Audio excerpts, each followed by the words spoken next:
মালয়েশিয়ায় কচি বাঁশের মধ্যে ভাত রান্না করা হয়। মালয়েশিয়ায় বাঁশের ভেতর কিভাবে ভাত রান্না করা হয় দেখুন। বিশেষ এই খাবারটির নাম হচ্ছে লেমাং, যা বাইরের দেশে ব্যাম্বো রাইস বা ব্যাম্বো স্টিকি রাইস নামে পরিচিত। মালয়েশিয়ার ঐতিহ্যবাহী এই খাবার তৈরির জন্য শুরুতেই দরকার হয় তাজা বাঁশ।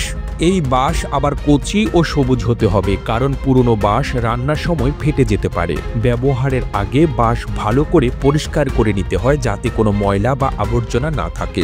বাঁশ তৈরি হয়ে গেলে কলা পাতা দিয়ে বাঁশের ভেতরের দিকটা মুড়ে দেওয়া হয়। এই ধাপটা খুব জরুরি, যাতে চাল বাঁশের সাথে লেগে না যায় এবং এর থেকে একটা আলাদা স্বাদও যোগ হয়। কলা পাতা সাবধানে ভাঁজ করে বাঁশের ভেতরে এমনভাবে রাখা হয় যেন ভেতরের পুরো দেয়ালটা ভালোভাবে পাতা দিয়ে ঢাকা থাকে। এরপরের ধাপে চাল প্রস্তুত করা হয়। প্রথমে চাল কয়েকবার ধুয়ে নিতে হয়। ধোয়ার পর চালের সাথে মেশানো হয় ঘন নারিকেল দুধ এবং সামান্য লবণ। নারিকেল দুধ চালকে হালকা মিষ্টি স্বাদ দেয়। অনেকে এর সাথে পান্দান পাতা ছিঁড়ে দেয় সুগন্ধের জন্য, কিন্তু মূল রেসিপিটা একই থাকে।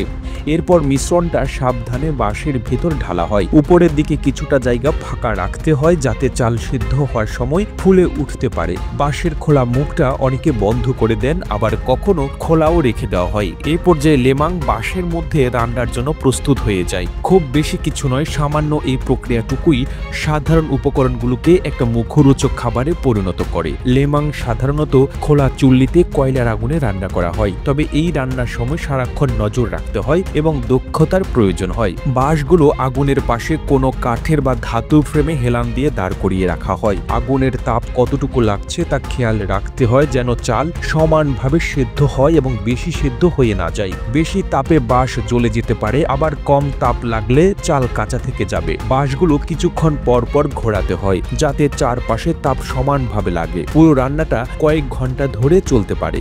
এই সময় নারিকেল দুধ আর চাল ধীরে ধীরে মিশে নরম হয় আর সুগন্ধি মিশে সুস্বাদু খাবারে পরিণত হয়।